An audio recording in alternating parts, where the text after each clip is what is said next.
The smoke was a living thing, a predator with hot, black lungs that exhaled poison. It clawed at my throat, thick and oily, tasting of burnt plastic and childhood memories turned to ash. My world had shrunk to a few feet of hallway, lit by a hellish orange glow that pulsed behind the bedroom door. The heat was a physical weight, pressing down, baking the air until every breath was a searing pain. I was on my hands and knees, the carpet rough against my palms, my mind a frantic scramble of disjointed thoughts. The smoke alarm. Why hadn't the smoke alarm gone off? My father had been a fanatic about those things, testing them on the first of every month, his tall frame perched precariously on a dining chair, a broom handle poking at the little white discs on the ceiling. He'd taught me how to do it myself after he was gone. I had tested them just last week. The batteries were new, yet the house was dying in silence. The floorboards overhead groaned, a final mournful cry before surrender. A section of the ceiling collapsed in the living room, sending a volcanic plume of sparks and embers into the air. The roar was deafening. This was it. This was the end. Trapped in the hallway of the house where I took my first steps. Then, through the shattering of a window, a new sound. Shouting. Heavy boots on the porch. The splintering crash of the front door being forced open. A beam of light cut through the choking darkness. A holy, searching ray. A figure emerged from the smoke, a giant in heavy gear, his face obscured by a mask and helmet. He moved with a purpose that felt alien in the chaos. He found me, a heap of coughing despair on the floor, and his hands, covered in thick gloves, were surprisingly gentle as they gripped my arms. He was shouting something, but his voice was muffled by his respirator, lost in the cacophony of the fire. He half-dragged, half-carried me toward the ghost of the front door, toward the promise of clean, cool air. As we crossed the threshold, stumbling out onto the lawn, where the night air was a shocking, life-giving slap to the face, he pulled the respirator from his mouth. His face was smudged with soot, his eyes weary but sharp. He looked back at the inferno that was once my home, then down at me, his gaze holding a strange, somber intensity. The world was a swirl of sirens shouting and the hungry crackle of the flames. But his voice cut through it all, low and urgent, meant only for me. He leaned in close, his breath smelling of smoke and exertion. The gas line to the furnace was cut clean, he whispered, his words a cold stone, dropping into the churning chaos of my mind. And the smoke alarms? The wires were snipped, all of them. This was no accident. He squeezed my shoulder, a gesture of grim solidarity, before turning back to the fight. I was left on the wet grass, wrapped in a blanket by a paramedic, his words echoing in the sudden, terrifying silence of my own thoughts. This was no accident. The phrase dismantled my reality. Accidents were tragic, random, and impersonal cruelty of fate. This was personal. This was a violation. Someone had walked through my home, my sanctuary, the place my parents had built, and they had methodically, meticulously set a trap. They had silenced the guardians on the ceiling and opened a vein in the house's metal heart, waiting for a spark. They had left me to die. My husband, David, arrived then, his car screeching to a halt down the block, his face a canvas of pure horror as he saw the flames leaping from the roof. He ran to me, his arms wrapping around me, his body trembling. He didn't know yet. He was reacting to the fire, to the simple, awful fact of our home being gone. He couldn't comprehend the deeper, colder horror that was now crystallizing inside me. Over his shoulder, I saw another car pull up. My brother, Mark, and his wife, Susan. They rushed over, their faces etched with practiced concern. Mark hugged me, his grip tight. "Clara, my God," he said, his voice thick with what sounded like sorrow. "Are you okay? We came as soon as we heard." Susan was weeping, her hands fluttering uselessly. But as I looked at my brother's face in the flickering firelight, I saw something in his eyes, a flicker of something that wasn't grief, a shadow of calculation, a glint of triumph. It was gone in an instant, replaced by the mask of the worried older brother. But I had seen it, and combined with the fireman's whisper, a seed of an unthinkable suspicion was planted. Someone had tried to kill me, and as I looked at the only family I had left, a cold dread washed over me, a certainty that felt as real and as suffocating as the smoke had been just minutes before. The enemy wasn't a stranger. The enemy was standing right in front of me, offering condolences. The next few days were a blur of sterile environments and the cloying smell of antiseptic. I was kept in the hospital for observation, treated for smoke inhalation and minor burns on my forearms. David never left my side, his presence a warm, solid anchor in a world that had become unmoored. He slept in the uncomfortable visitor's chair, his hand always holding mine, even in sleep. He listened patiently as I recounted the fireman's words over and over, as if repeating them would somehow make them less real. He didn't dismiss them. He saw the terror in my eyes and knew it was more than just the trauma of the fire. "We'll figure it out, Clara," he'd say, his voice a low rumble of reassurance. "Whatever is going on, we'll face it together." But the person I really wanted to talk to confide in, was the one person I suddenly couldn't. My brother. Mark had always been my protector after our parents died in that car crash 5 years ago. He was 10 years older, already established with a family and a career, and he had stepped in to manage the estate, to help me through college, to be the stoic, dependable rock I needed. He and Susan had become my surrogate parents in a way. Now that memory of his face at the fire, that fleeting predatory gleam, had poisoned everything. Detective Miller came to the hospital on the second day. He was a man in his 50s with a tired face and a rumpled suit that suggested long hours and too much coffee. He was polite, professional, but his questions were all procedural, focused on the what and not the who. "Did you leave any appliances on, Miss Hayes? A space heater? A coffee pot?" I told him no. "Any issues with the wiring, flickering lights, breakers tripping?" I told him our father had the entire house rewired just before he died. It was perfect. Then, my voice trembling, I told him what the fireman had said. Detective Miller's expression didn't change. He made a note in his small, spiral-bound notebook. "We have the preliminary report from the Arson Investigation Unit," he said, his tone neutral. "There are some anomalies. The origin point seems to be the basement, near the furnace. The gas valve shows signs of tampering. We're looking into it." He didn't confirm or deny the snipped wires of the smoke alarms.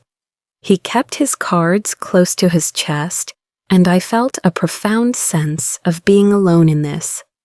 The official investigation would move at its own pace, governed by rules and evidence, while I was drowning in a sea of suspicion and fear.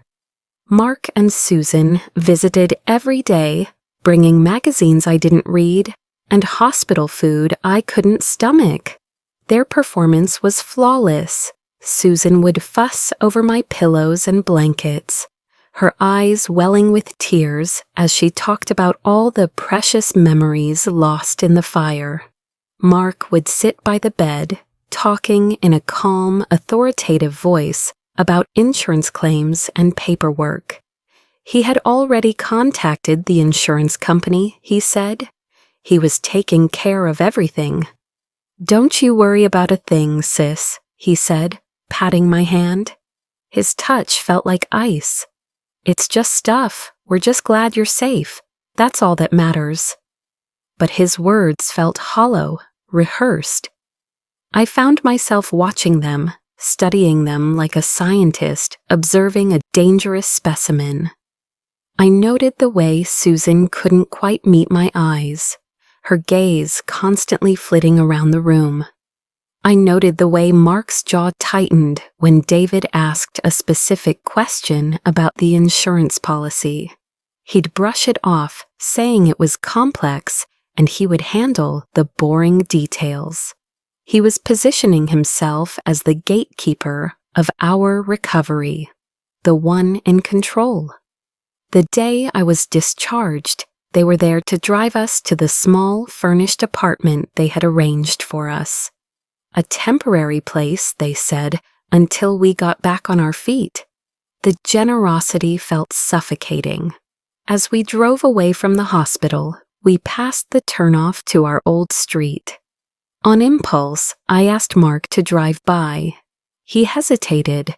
"Clara, I don't think that's a good idea. It's just a ruin."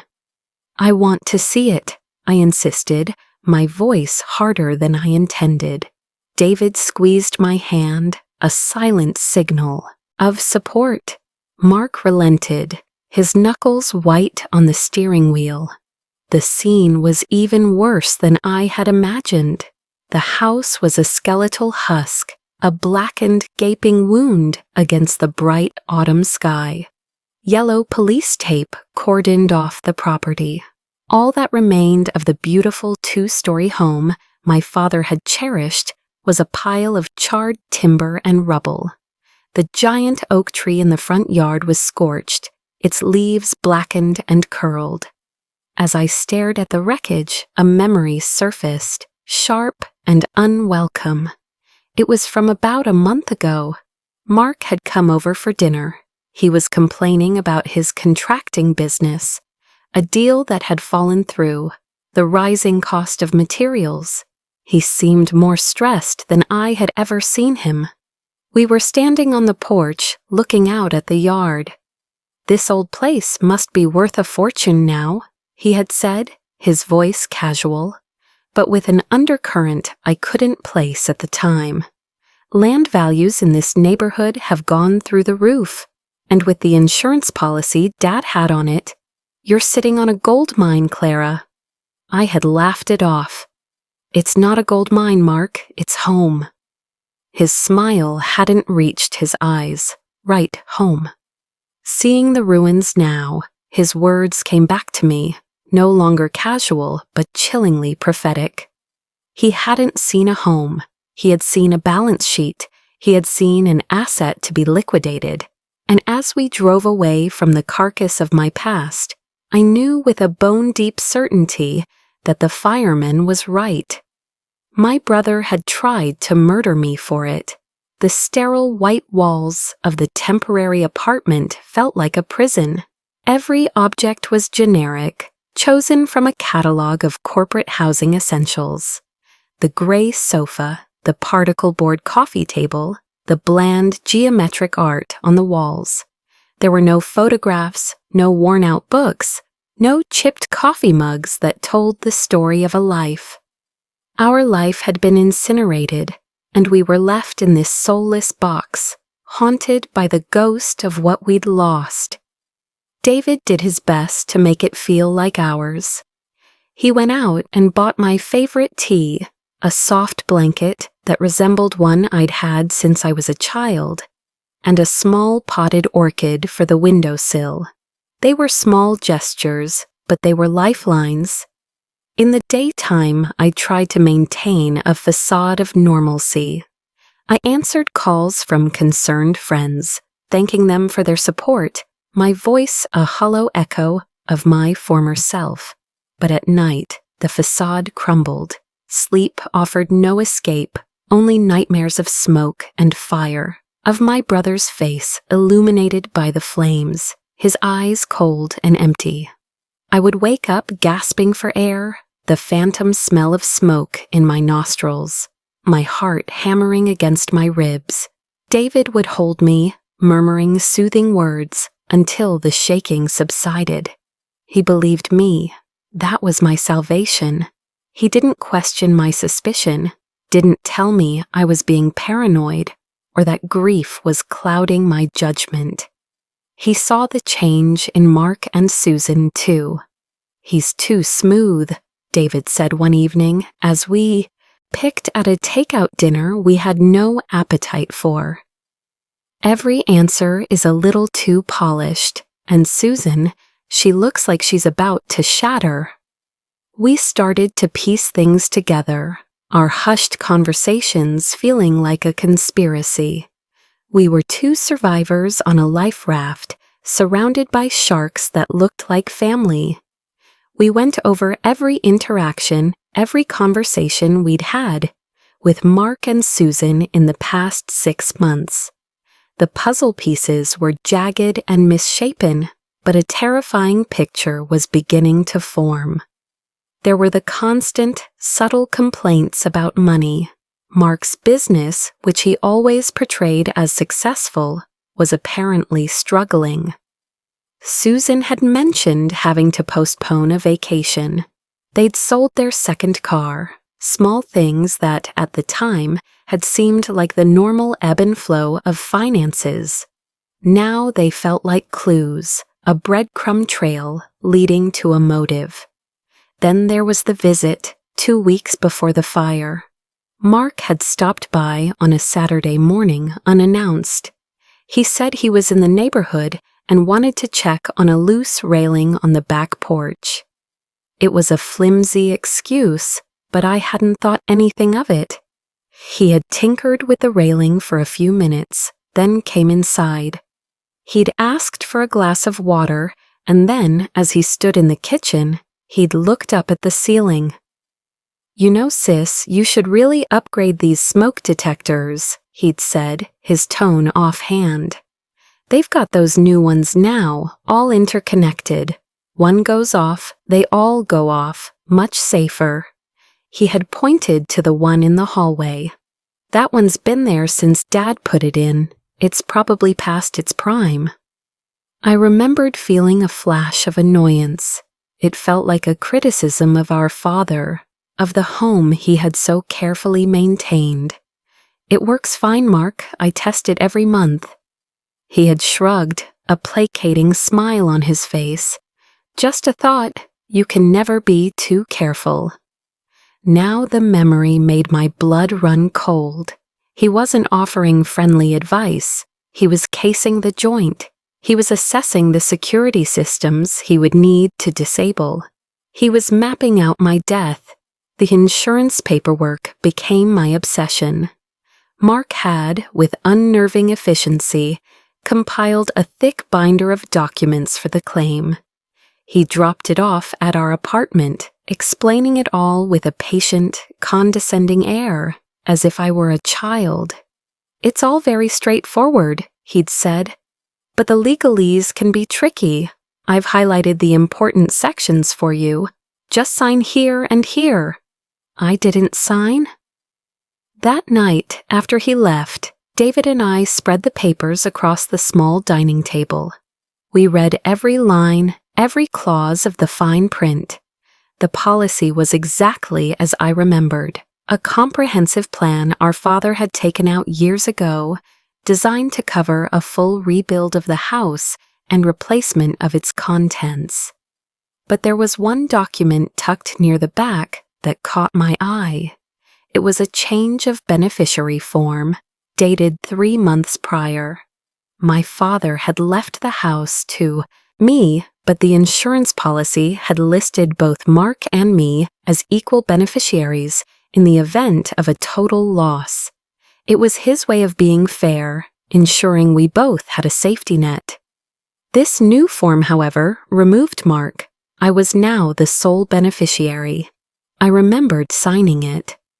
Mark had brought it over, explaining it was a simple update the insurance company required to streamline the policy under my name, since I was the sole resident and owner of the house.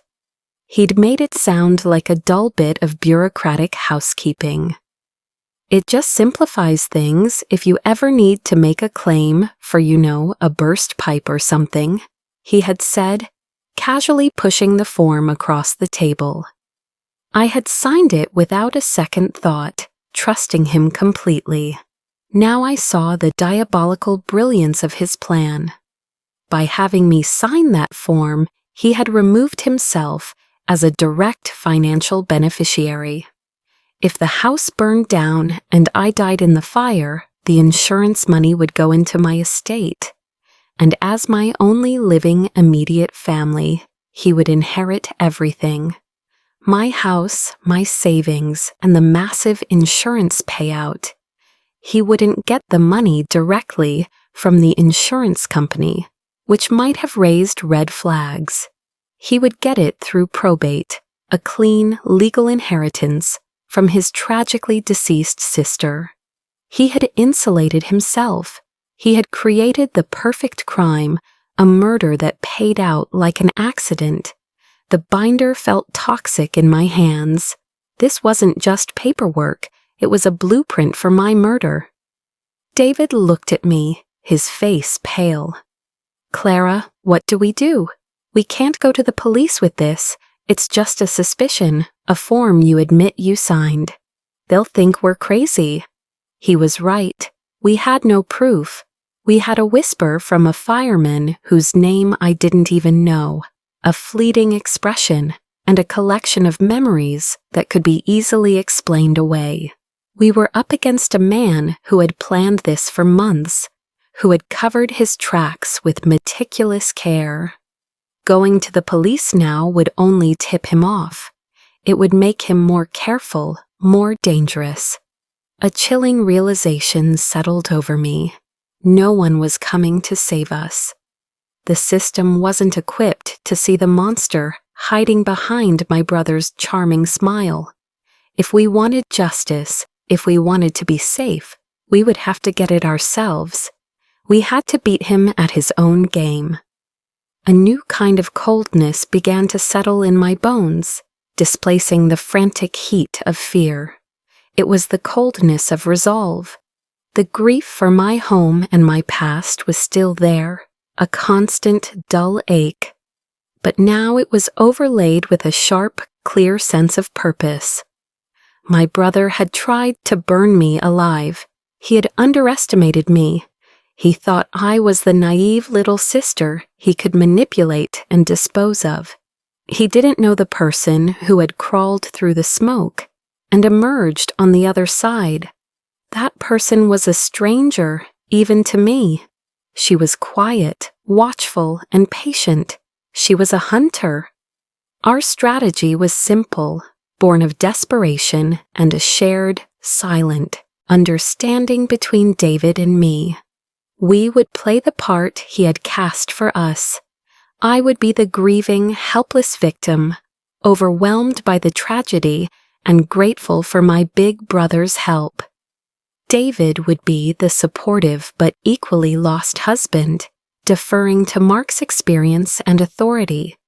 We would draw him in closer, make him feel secure, successful, and in complete control. We would give him the rope, and we would wait for him to hang himself with it. The first step was to appear compliant. I called Mark the day after we discovered the beneficiary form. I forced my voice to sound small and tired. Mark, it's me. I was looking at the insurance papers. It's all so much. I don't know what I would do without you. I could almost hear the smile in his voice. Of course, Clara. That's what family is for. Don't you worry your head about any of it. Did you sign those forms I highlighted? I did. I lied, the words feeling like gravel in my mouth. David is dropping them in the mail today. Good, that's good. The sooner we get the ball rolling, the better. The next phase of our plan was riskier. We needed information. We needed to know just how deep his financial troubles ran. It felt like a horrible violation, but what he had done to me was infinitely worse. I remembered a conversation from years ago, a family get-together where Mark had been boasting about his new online banking app. He'd mentioned using our mother's maiden name, Creston, as the answer to a security question on multiple accounts, calling it a tribute to her. It was the kind of sentimental detail that felt deeply ironic now. One night, armed with that piece of information and his email address, we sat at our laptop. My hands trembled as I clicked the forgot password link on his business's credit card portal. The security question popped up. Mother's maiden name? I typed Creston. A password reset link was sent to his email. Getting into his email was the next hurdle, but he'd used the same security question. Within 10 minutes, we were in. We were looking at the private, hidden landscape of his life. It was a wasteland of debt. His business account was massively overdrawn. There were dozens of angry emails from suppliers, threatening legal action. He had maxed out multiple credit cards, taking cash advances at predatory interest rates. He had even taken out a second mortgage on his house, a fact he had certainly never mentioned. He was drowning. The total debt was staggering, far more than we could have imagined. It was a motive written in black and red ink. But it still wasn't proof of arson or attempted murder. It was just context. We needed more. We needed to hear it from his own mouth. David, who worked in IT, came up with the idea. It was elegant in its simplicity. We went to an electronics store and bought 2 new mid-range smartphones. We told Mark and Susan that a friend of David's who worked for the phone company had given them to him as a promotional perk. We presented them as a gift. We just wanted to do something for you guys, I said, my voice dripping with false sincerity. You've done so much for us. It's not much, but we thought you could use an upgrade. They were delighted. Susan was especially excited about the better camera. They didn't know that before we'd gifted them the phones, David had spent an entire afternoon installing a sophisticated piece of spyware on Mark's. It was an app that ran invisibly in the background, recording all of his phone calls and activating the microphone to record ambient sound whenever we triggered it remotely. It was a listening device we had just placed in the pocket of the man who tried to kill me. The waiting was the hardest part. Days turned into a week, then 2. We listened to dozens of recorded calls. Most were mundane conversations with suppliers, clients, or Susan. He was a masterful liar, telling one person his business was booming, while telling another he was waiting on a big check to clear. He never mentioned the fire. He never said anything incriminating. The stress was immense. We were living a double life.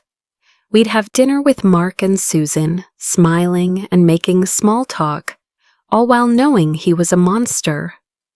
I would watch him laugh at a joke, and all I could see was the flicker of triumph in his eyes on the night of the fire. I felt like a fraud, and the constant vigilance was exhausting. I started losing weight.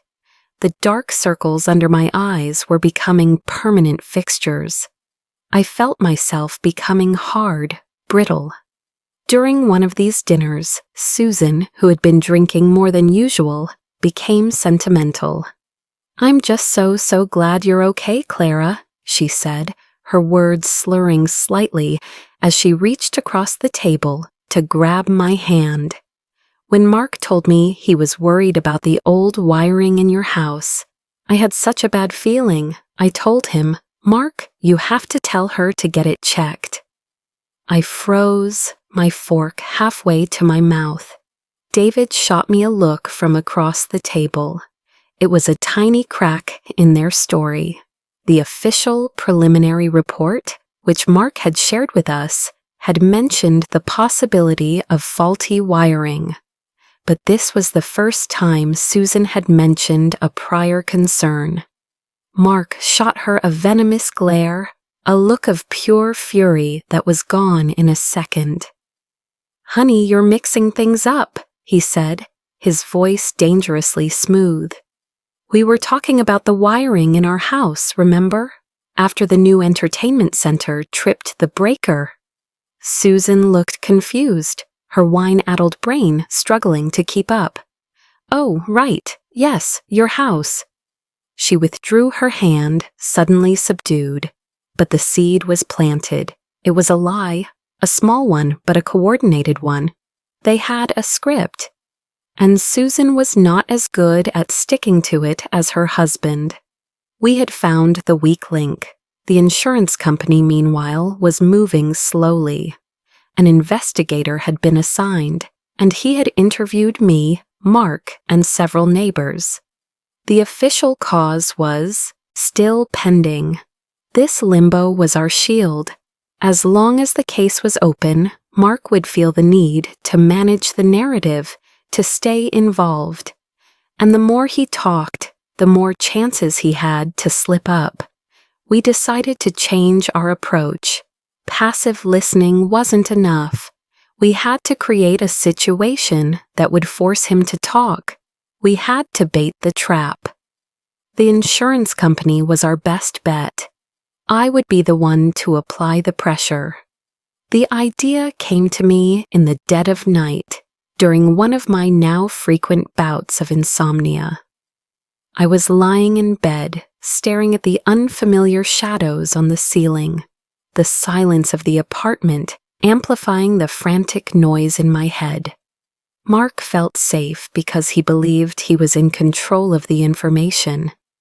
He was the intermediary between me and the insurance company, the gatekeeper. We needed to bypass him. We needed to create a problem that only he could solve, a problem that would force him to reveal his hand. The next morning, I told David my plan. It was a gamble, but it was the only move we had left. I called the insurance adjuster assigned to our case, a man named Mr. Peterson. I put on my best, confused and grieving victim voice. I told him I was worried, that I'd been having nightmares, and that I couldn't stop thinking about the smoke alarms.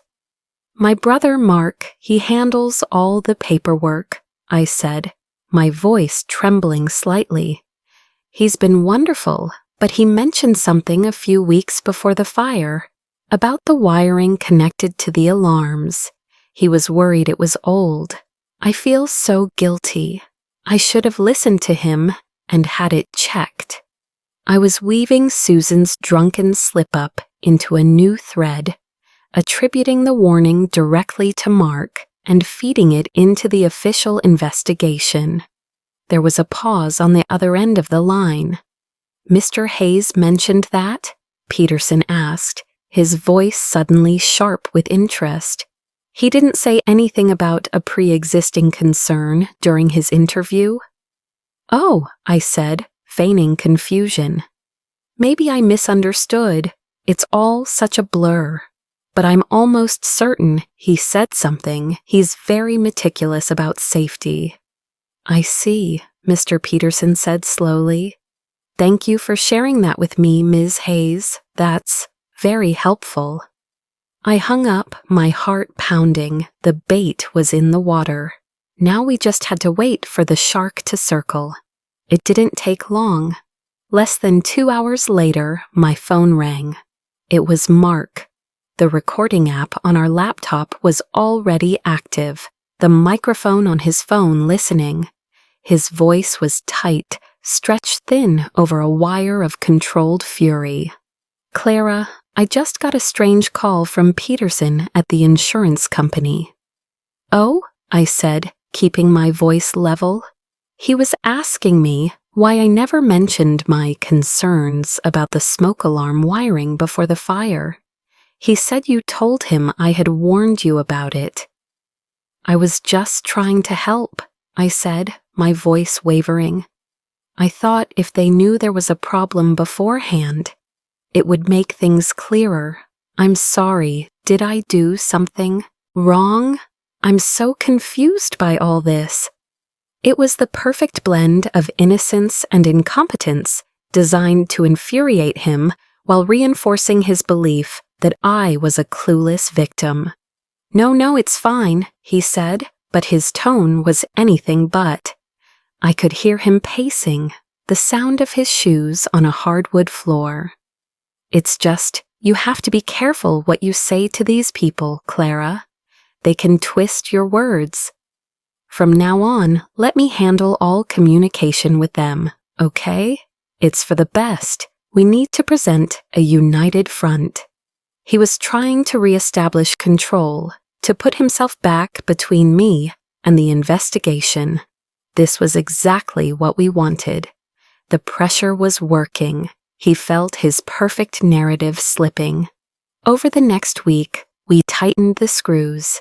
David used a burner email account to send an anonymous tip to the local fire marshal's office, the same one that had responded to our fire.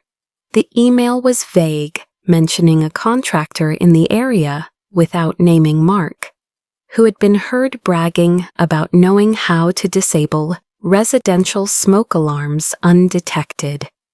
It was a shot in the dark, but it was designed to stir the pot, to add another layer of scrutiny that might lead back to him. We saw the effect it was having. Mark became more agitated. His calls, all dutifully recorded, were clipped and tense. He was arguing more with Susan, who we could hear crying in the background of one call, saying, "This has gone too far, and I can't live like this." The cracks in their partnership were turning into fissures. We knew the time was right. We had to set the stage for the final act.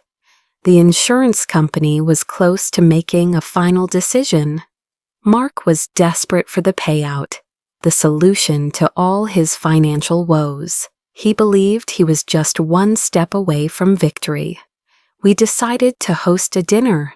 It would be at our apartment, a thank you for all their help and support, a celebration of moving forward. I called and invited them, laying the sentiment on thick. "We just want to properly thank you, Mark," I said. "We're finally feeling like we can breathe again, thanks to you." He was hesitant at first, which surprised me, but the idea of a celebration, of a symbolic end to the ordeal, must have appealed to his ego. He agreed. They would come over that Saturday. The day of the dinner, our small apartment felt like a pressure cooker. David and I moved with a quiet, grim purpose. We cooked a simple meal, something that wouldn't require too much attention. The real preparation was technical. David set up a second recording device, a tiny microphone hidden in the floral centerpiece on the dining table, as a backup. We synced both his phone and mine to the app that controlled the listener on Mark's phone, ensuring we could activate it from the table. We rehearsed our lines, our roles. I was to be the grateful but emotionally fragile sister. David was the quiet, supportive husband. We would guide the conversation from gratitude to nostalgia to the house and then finally to the fire itself. When they arrived, the atmosphere was thick with unspoken things. Susan had brought a bottle of expensive wine, a gesture of forced festivity. She looked pale and drawn, her smile brittle. Mark, on the other hand, seemed to have regained his composure. He was back in his role of the confident, caring older brother, all smiles and easy charm. He had a gift for us, a large framed photo of our parents, a copy of one that had been lost in the fire. The gesture was so cynically perfect, it almost took my breath away. He was handing me the memory of the people he had effectively betrayed, a symbol of the family he had torn apart. I accepted it with a grateful smile, the lie tasting like poison. "It's beautiful, Mark. Thank you." We sat down to eat. The small talk was excruciating. We talked about the weather, about a movie they had seen, about David's work. All the while, I could feel a scream building in my chest. I was sharing a meal with the man who had left me to die in a burning house. My hand shook as I lifted my wine glass. David rested his hand on my knee under the table, a small grounding pressure. After dinner, as we were clearing the plates, I made my move. "That photo you brought, Mark," I began, my voice soft. "It got me thinking about Mom and Dad, about the house. I've been trying to remember. What was in the old safe deposit box, the one Dad kept in his study?" There was no safe deposit box. I had invented it entirely. Mark's eyes narrowed slightly. "The what? I don't remember a safe deposit box, Clara." "Oh, you must," I insisted gently. "It was hidden behind that loose panel in the bookshelf. Dad showed it to me once, a long time ago. He said it was for important documents, the original deed to the house, stock certificates, things like that." I watched him closely. His mind was working, reassessing. Had he missed something? A hidden asset? The greed that had driven him to this point was a powerful tool, and I was using it against him. "I don't know," he said slowly. He never mentioned it to me. "Well, the key was always on his old keychain," I lied, pressing on. "The one with the silver fob. I wonder if it survived the fire. If it did, it would be in the wreckage somewhere. The investigators might have found it. Imagine if all those old stock certificates were still good." This was the hook. The possibility of more money. The fear that he had gone through all of this and left a fortune sitting in the ashes. The air in the room had changed. The pretense of a friendly family dinner had evaporated, replaced by a raw, palpable tension. The trap was set. The silence that followed my mention of the non-existent safe deposit box was heavy and suffocating. I could see the gears turning in Mark's head. His eyes had a distant, calculating look. He was replaying the fire in his mind, wondering if he'd been thorough enough, if a small metal box could have survived the inferno he'd unleashed. Susan, oblivious to the subtext, just looked confused. "A safe deposit box? I never knew your dad had one." "It was a secret," I said, looking directly at Mark. He was a very private man. David refilled the wine glasses, his movements slow and deliberate. He was playing his part perfectly, the calm observer. He caught my eye for a fraction of a second, a silent signal of encouragement. I had to keep pushing. "It's just, with the insurance money finally coming through," I said, my voice taking on a wistful tone. "It feels like we can finally start over. You were right, Mark. As hard as it is to say, the fire, in a way, it was a blessing in disguise. It's freed me from that old house, all the memories, and the payout will be enough to build a new life, somewhere fresh." This was a calculated cruelty, throwing his own twisted logic back at him. I was agreeing with his unspoken motive, validating his horrific act as a mercy. The effect was immediate. A slow, self-satisfied smile spread across his face.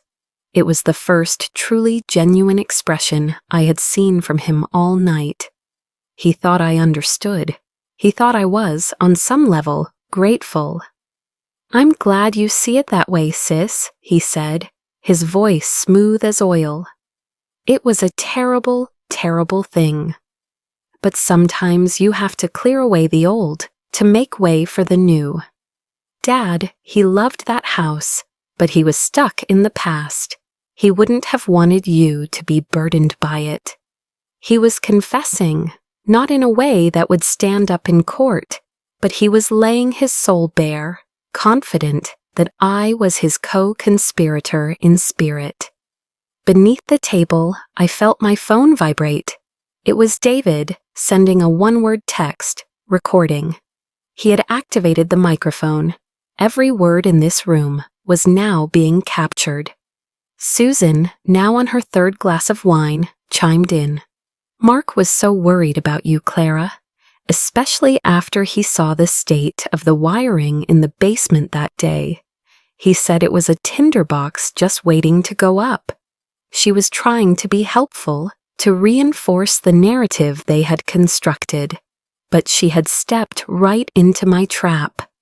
"The wiring?" I asked, turning to Mark, my expression a mask of innocent curiosity. "You know, the insurance investigator was asking about that. He found it odd that the fire started so close to the furnace's gas line, not near the main electrical panel. And he said the line looked tampered with." Mark's smile vanished. His eyes went flat and cold. The mask was slipping. "Those investigators don't know what they're talking about. It was an old house. It could have been anything. A stray spark, faulty wiring. It's impossible to know for sure." "But the smoke alarms," I pressed, my voice still soft, but with an edge of steel. "The fireman who pulled me out, he told me the wires had been snipped. All of them. Why would faulty wiring do that, Mark? Why would it cut the wires to every single alarm in the house?" The room was dead silent. The only sound was the faint hum of the refrigerator. Susan's face had gone ashen. She was looking at her husband, her eyes wet with dawning horror, as if she was only now understanding the full scope of what he had done. She had been a willing participant in a fraud, but perhaps she had held on to the comforting lie that the fire itself had been an accident of opportunity, not a premeditated act of murder. Mark stared at me, his jaw working. The charming, protective brother was gone. In his place was a cornered animal. "A fireman told you that?" he sneered, his voice dropping to a low, menacing growl. He was probably disoriented, confused. "You were hallucinating from the smoke. You can't trust anything you remember from that night." "I remember your face," I said, my voice barely a whisper, but it cut through the room like a shard of glass. "When you arrived at the fire, I remember the look in your eyes. You weren't sad. You weren't scared for me. You were pleased." "That's ridiculous," he snapped, pushing his chair back from the table. "You're hysterical." "Am I?" I stood up, my own chair scraping against the floor. The fear I had lived with for weeks was burning away, replaced by a white-hot rage. "You came over 2 weeks before the fire. You checked the smoke detectors. You checked the basement. You complained about money for months. You had me sign a form making me the sole beneficiary of the insurance, so that when I died, you would inherit it all cleanly through my estate. You didn't think I would survive. That was your only mistake." Every word was an indictment, a nail being hammered into his coffin. Susan let out a small, strangled sob. "Mark, what did you do?" she whispered, staring at him. He ignored her. His entire focus was on me, his eyes filled with a terrifying hatred. It was the hatred of a creator for a creation that had refused to be destroyed. "You ungrateful little bitch," he hissed, his voice venomous. "I did it for us, for our family. That house was rotting, and you were rotting along with it, living in the past. I gave you a way out. I was giving you a clean slate, and me a chance to get back on my feet. It was perfect, but you were too stupid to even die right." It was all there, the motive, the confession, the utter, chilling lack of remorse. It was all on tape. David stood up slowly, placing himself between me and my brother. He held his phone up, the screen glowing. "It's all here, Mark, every word." The realization dawned on Mark's face, a wave of shock, followed by pure primal fury. His face contorted into a mask of rage. He lunged across the table, not for David, but for me. He was going to finish the job he had started. The lunge was pure, unthinking violence. The carefully constructed facade of the concerned brother shattered into a million pieces, revealing the monster that had been lurking beneath all along. He swiped at the centerpiece, sending flowers and water crashing to the floor. His eyes locked on me with a murderous intensity. But David was faster. He had anticipated this the moment the cornered animal would lash out. He moved between us, a solid, immovable wall. He didn't throw a punch. His action was defensive, a braced shove to Mark's chest that sent my brother stumbling backward, off balance. "Get out!" David's voice was low and commanding, a tone I had never heard from him before. It was the voice of a man pushed to his absolute limit, protecting his home, protecting me. Mark regained his footing, his chest heaving. The rage in his eyes was now mixed with a frantic, desperate panic. He looked at the phones in our hands, then at Susan, who was cowering in her chair, weeping uncontrollably. "Susan, let's go," he snarled, grabbing her arm. "We're leaving." "What did you do?" she wailed, trying to pull away from him. "You said nobody would get hurt. You promised me." "Shut up," he yelled, his voice echoing in the small apartment. He yanked her brutally to her feet. His gaze fell on my phone, which I was still holding, the recording app a tiny red dot on the screen. He knew that was the evidence. That was his ruin. He made another move, this time for my phone, but I was ready. I sidestepped, moving behind David, my hand clutching the device to my chest, as if it were my own heart. It held the truth, and I would not let it go. "It's over, Mark," I said, my voice shaking but firm. "You need to leave now." He stared at us for a long moment, his mind racing, searching for an escape that didn't exist. The charm, the intelligence, the careful planning, it had all collapsed into this ugly, pathetic display of brute force and denial. He looked like a stranger, a hollowed-out version of the brother I had once loved. Something broke in him then. The fight drained out of his eyes, replaced by a cold, empty despair. He knew he was beaten. He turned, dragging the sobbing Susan with him, and stumbled toward the door. He didn't look back. He fumbled with the lock for a second, then wrenched the door open and was gone, leaving a vortex of silence in his wake. The sound of their frantic footsteps clattering down the apartment building's stairwell faded, followed by the squeal of tires as their car sped away into the night. The door was still wide open. David walked over and closed it. The click of the deadbolt loud and final in the sudden stillness. The room was a mess. There was spilled wine on the floor, the shattered remains of the centerpiece, an overturned chair. It looked like a battleground, and in a way it was. I finally lowered my hand, my knuckles white from gripping the phone. I looked at the screen. The recording was 27 minutes long. 27 minutes that had dismantled a life of lies and brought a hidden, monstrous truth into the light. I sank onto the sofa, the adrenaline that had been coursing through me draining away, leaving me weak and trembling. David came and sat beside me, wrapping his arms around me. I leaned into him, burying my face in his shoulder, and for the first time since the fire, I let myself truly weep. It wasn't a cry of fear or grief, but of release. The tension I had been holding for weeks, the constant weight of suspicion and terror, finally broke. I cried for the brother I had lost long before the fire, the boy who used to push me on the swings in our backyard. I cried for the betrayal that had cut deeper than any flame.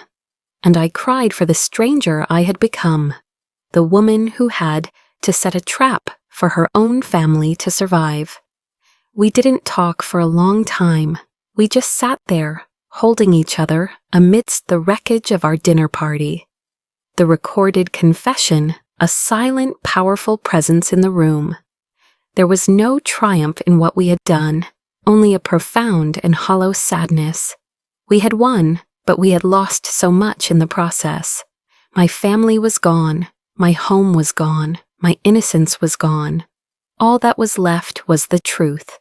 After a while, David stirred. "What now?" he asked softly. I took a deep, shaky breath, wiping the tears from my face. My resolve was returning, the cold, hard certainty that had guided me this far. There was only one thing left to do. "Now," I said, my voice clear and steady, "we call Detective Miller." I picked up my phone, my hand no longer trembling, and I found his number in my contacts. I pressed the call button, listening to the ringing, each tone a step further away from the nightmare and closer to the cold, clean light of justice. The hunter's work was done. It was time for the world to see the monster for what he was. Detective Miller agreed to meet us immediately. When we told him we had a confession on tape, the tired professionalism in his voice sharpened into keen, urgent interest. He told us to stay put, to lock our doors, and that he would be there in 20 minutes. The wait was surreal. David and I cleaned up the debris from the confrontation, our movements robotic. We were functioning on autopilot, the emotional exhaustion so profound it was like moving through water. We packed away the leftover food, washed the dishes, and restored a semblance of order to the room, as if erasing the physical evidence of the chaos could somehow soothe the turmoil inside us. But every time I looked at the dining table, I could see Mark's face, contorted with rage, and hear his terrible, damning words. When the knock came, we both jumped. It was Miller, and he wasn't alone. A younger, uniformed officer stood behind him. He looked at our pale, strained faces and nodded grimly. "Let's hear what you've got."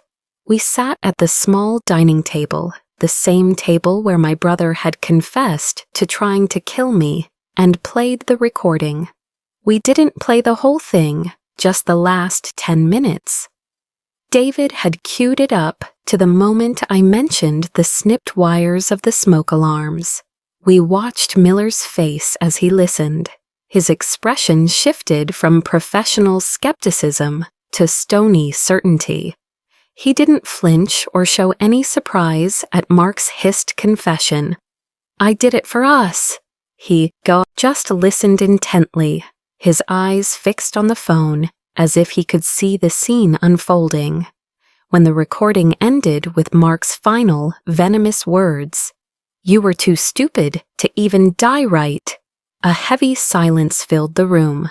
Miller slowly lifted his gaze and looked at me. The weariness in his eyes was still there, but now it was tinged with something else, a deep, somber respect. "I am so sorry you had to go through this, Ms. Hayes," he said, and the formal title sounded like a validation of the woman I had been forced to become. No one should ever have to hear those words, especially from their own brother. He turned to the uniformed officer. Put out a bolo for Mark and Susan Hayes. Charge is attempted murder and arson. They're driving a silver sedan. I want roadblocks on the major highways out of the city. He's desperate. He's dangerous. The officer nodded and immediately stepped out into the hallway, his voice a low murmur into his radio. Things moved quickly after that.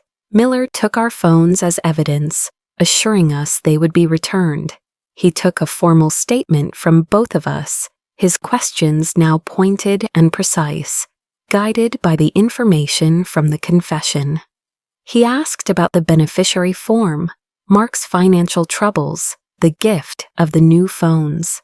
We told him everything. The dam of secrecy had broken, and the whole sordid story came flooding out. As I spoke, I felt a strange sense of detachment, as if I were recounting the plot of a movie I had seen. It was the only way I could get through it without breaking down again. Telling the story to a third party, an officer of the law, made it real in a way it hadn't been before. It was no longer just a suspicion, a family drama playing out in the shadows. It was a crime, a felony, a matter of public record. They found them less than an hour later. Mark and Susan hadn't gotten far. They were picked up at a gas station about 30 miles north of the city, arguing in their car. Mark didn't resist arrest. The fight had gone out of him completely. Miller called to let us know they were in custody. They'll be arraigned in the morning, he said. You're safe now. Safe. The word felt foreign.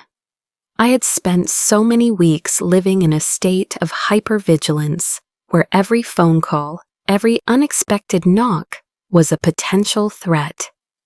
The idea of simply being safe, of not having to look over my shoulder, was something my mind couldn't fully grasp. The days that followed were a whirlwind of legal proceedings. We met with the district attorney, a sharp, no-nonsense woman who listened to the tape and assured us she had everything she needed to secure a conviction. The story broke in the local news. Local contractor accused of attempting to murder sister for insurance money. My name was kept out of the initial reports, but our street name was mentioned. The anonymity wouldn't last. The trial was 6 months later. It was the most difficult experience of my life. I had to take the stand and recount the entire story, from the fire to the dinner party. I had to look at my brother, who sat at the defendant's table, looking thin, pale, and shrunken in his ill-fitting suit. He refused to look at me. Susan had taken a plea deal, agreeing to testify against Mark in exchange for a lesser charge. Her testimony was a pathetic, tear-filled account of a woman who had allowed herself to be drawn into a monstrous plot out of greed and weakness. She claimed she never thought Mark would actually go through with it. The jury didn't seem to buy it. The centerpiece of the trial, of course, was the recording. The prosecutor played the final 10 minutes for the entire courtroom to hear. The silence was absolute as Mark's voice, full of venom and self-pity, filled the space. I did it for us. You were too stupid to even die right. Hearing it again in that formal public setting was chilling. It was the sound of pure evil, stripped of its charming disguise. The jury was out for less than 2 hours. The verdict was guilty. Guilty of attempted murder. Guilty of arson. Guilty on all counts. As the foreman read the verdict, I felt no elation, no sense of victory. I just felt an immense, crushing sadness. The man being led away in handcuffs was a monster of his own making, but he was still the boy who had taught me to ride a bike. Justice had been served, but it felt like a funeral. My brother was gone, sentenced to a prison of his own making, and a part of me was sentenced along with him, forever bound to the memory of his betrayal. The aftermath of the trial was quiet. The storm had passed, leaving behind a landscape of wreckage that we now had to navigate. The media attention faded, the legal proceedings concluded, and we were left alone with the silence and the space to figure out what came next. Mark was sentenced to 25 years to life, with the possibility of parole in 20. Susan received a 5-year sentence for her role as an accessory. I never saw either of them again, and I never wanted to. The insurance money was eventually released to me. It felt like blood money, a tainted fortune born from a horrific act of betrayal. For a long time, we didn't touch it. It sat in a high-yield savings account, a constant grim reminder of what it had cost. The thought of rebuilding on the old lot was unbearable. The land itself felt poisoned by the memory of the fire and the intent behind it. There were too many ghosts there, not just of my parents, but of the happy, oblivious life that had been stolen from me. We made the decision to sell the property. It was a painful but necessary amputation, cutting away the last piece of a past that could no longer be salvaged. We sold it to a developer who planned to build a small complex of townhouses. I tried not to think about other families living on the spot where my own family had been so thoroughly destroyed. With the proceeds from the sale and the insurance money, we bought a new house. It was a modest, modern home in a quiet town, an hour's drive from the city. It had no history, no memories attached to it. It was a blank slate, a place where we could start to build something new, something that was entirely our own. The first few months were difficult. I was haunted. I checked the smoke detectors obsessively. I had trouble sleeping in a new, unfamiliar space. Every creak of the floorboards at night sent a jolt of anxiety through me. David was endlessly patient, his love a steady, healing balm. He installed a state-of-the-art security system, not just for my peace of mind, but for his own. He had been a victim in this too, his life upended, his trust in the world shattered. One day a package arrived. It was a small, heavy box with no return address. Inside, nestled in tissue paper, was a small, soot-stained silver fob, attached to a single, old-fashioned key. It was my father's keychain, the one I had invented as a lure for Mark. Tucked underneath was a handwritten note on a simple white card. It said, "Sometimes a lie can lead to the truth. Stay safe." I knew instantly who it was from. The fireman, the one who had started it all with a whisper. He must have followed the trial, understood the significance of my testimony about the key, and somehow, through his own channels, recovered it from the evidence lockers or the wreckage. It was a small, profound act of kindness from a stranger who had saved my life in more ways than one. I held the key in my hand, its weight a tangible link to a past that was both lost and reclaimed. It was a reminder that even in the darkest of times, there can be unexpected moments of grace and connection. We began to heal slowly. We planted a garden in the backyard of our new home. The act of digging in the soil, of planting seeds and watching them grow, felt like an act of defiance against the destruction we had endured. It was a promise of life, of renewal. I started seeing a therapist to help me process the trauma and the complex grief of losing my brother, not to death, but to his own darkness.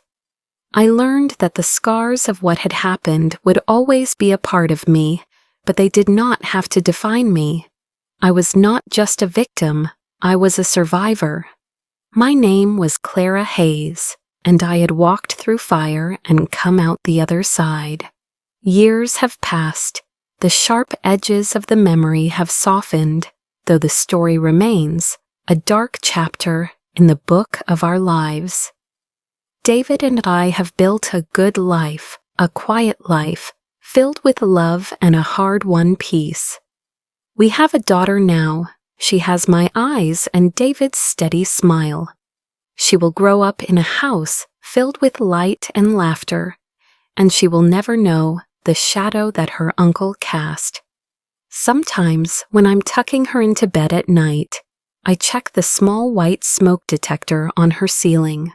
I press the test button, and the loud, shrill beep is the most reassuring sound in the world. It is the sound of safety, of vigilance, of a promise kept. The fireman's whisper, "This was no accident," was a terrible beginning, but it was also a gift. It was the truth, delivered in a moment of chaos, that armed me for the fight of my life. It taught me that the most dangerous monsters are often the ones who wear familiar faces, and that the quietest voice can ignite the fire of justice. And it proved that even after the worst has happened, after the ashes have cooled and the smoke has cleared, it is possible to plant a new garden. It is possible to begin again.